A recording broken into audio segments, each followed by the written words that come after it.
carried out a massive raid arresting more than 140 people. Tonight's top story, new developments in the massive raid with 143 arrests. Tonight, the FBI is released. This morning, Texas woke up to the largest strike against a Venezuelan criminal syndicate in U.S. history. The FBI, DHS, DEA, and Texas Rangers simultaneously stormed 47 locations across the state.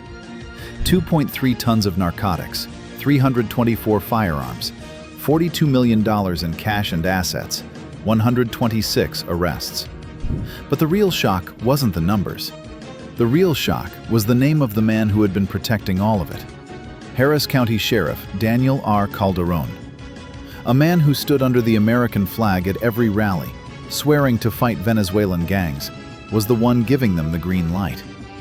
For 2 years, he appeared everywhere: schools, churches, veteran parades. "There will be no place for Venezuelan scum in my county," he said live on air.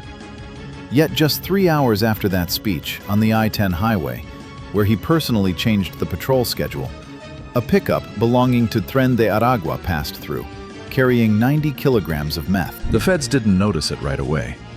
At first, it looked like a coincidence, then a second coincidence. By the fifth coincidence, the FBI brought in digital forensics, and the picture became crystal clear. 60% of major Venezuelan shipments were passing through during the exact time windows when Calderon personally edited the patrol schedules. 1 time, chance.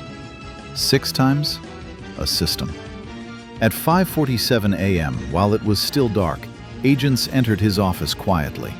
No helicopters, no sirens. On his desk, a line of white powder.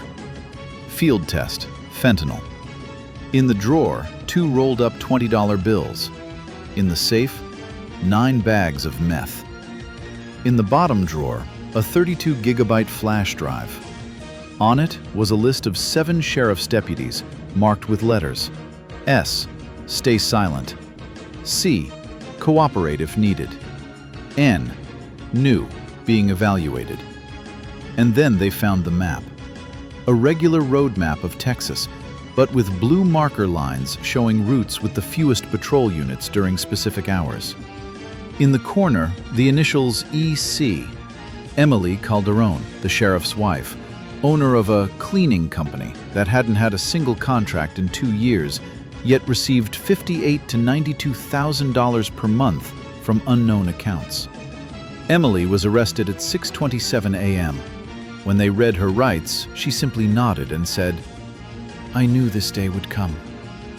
According to preliminary data, Calderon received between $610,000 and $720,000 over 2 years. For that money, he provided quiet windows for at least 14 major Venezuelan shipments. One message from his phone read, "Need it clean for 40 minutes, same route." 38 minutes later, a pickup carrying 90 kilograms of meth passed through the southern checkpoint without a single stop. This wasn't a one-time bribe. It was a scheduled service. The sheriff didn't ride with the shipments. He simply gave the command, and an entire highway turned invisible for 15 to 20 minutes. But the real nightmare began when federal agents fully decrypted his phone. It turned out Calderon wasn't the top. He was just one node. The system ran on its own.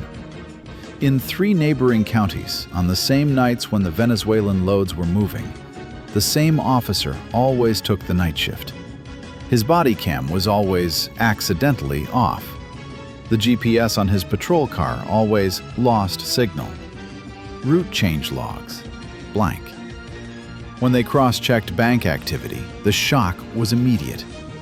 During the same 18 days, the deputies' accounts received $7,400 to $8,900 each. Cash deposits, made through different ATMs. On surveillance footage, the same man in a baseball cap. A wrist tattoo gave him away. It was a sergeant from a neighboring county, someone no one had ever suspected. At 5:56 a.m., a short command came through the secure channel. "Green, execute." No sirens, no lights, all at once. At an old warehouse in Jefferson County, a hydraulic ram slammed into the steel gate. The doors folded like foil. Inside, perfectly aligned rows of boxes. Under the plastic wrap, compressed fentanyl bricks with a black dot, the signature mark of Tren de Aragua for the southeastern route. In the corner, a 200-meter signal jammer. Not a toy, professional equipment. At the 24/7 Internet Cafe, instead of computers, agents found a counting machine, a code book, and stacks of cash. The symbols in the book matched 17 tracked shipments. Agents nicknamed the place the Laundry. It was where dirty money changed its skin. The biggest hit came at the warehouse off Highway 27. When the doors fell, the flashlight beams reflected off 324 guns. AR-15s, shotguns, submachine guns. Many with no serial numbers. On the table lay a sheet of paper with 3 columns. Safe hours, dangerous hours. In the hours column, 4 names. In the under review column, Calderon. He wasn't the pillar of the network. He was being tested. Then agents opened the largest container. A chemical smell punched through the air. Under the tarp, 2.3 tons of meth, heroin, fentanyl, and cocaine. Enough to wipe out several cities in a matter of weeks. In a single hour, Texas saw numbers it had never seen before. 2.3 tons of narcotics, 324 firearms, $42 million in cash, 126 arrests. But the worst part, data from the seized phones showed this wasn't a final destination. It was just a transfer hub. The Venezuelans were moving further, toward Georgia, Alabama, Louisiana.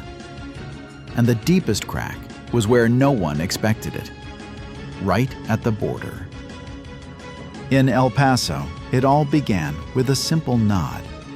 CBP officer Manuel Perez Jr. would just nod, and jeeps, pickups, and minivans with double floors passed without a single question. His bank accounts showed gifts in cash arriving regularly. In California, 2 other officers used emojis. A sun emoji, you can go. Thumbs up, lane is clear. In 3 months, over 1,100 pounds moved through this way. Agent Alexander Hindley went even further. He transported shipments himself in the trunk of his patrol car. He said, "It was too easy." Once everything was put together, the truth became obvious. Venezuelans no longer needed to dig tunnels. They didn't have to. The doors were being opened for them from the inside. This morning, November 27, 2025, federal agents shut those doors for good. This is not just a raid.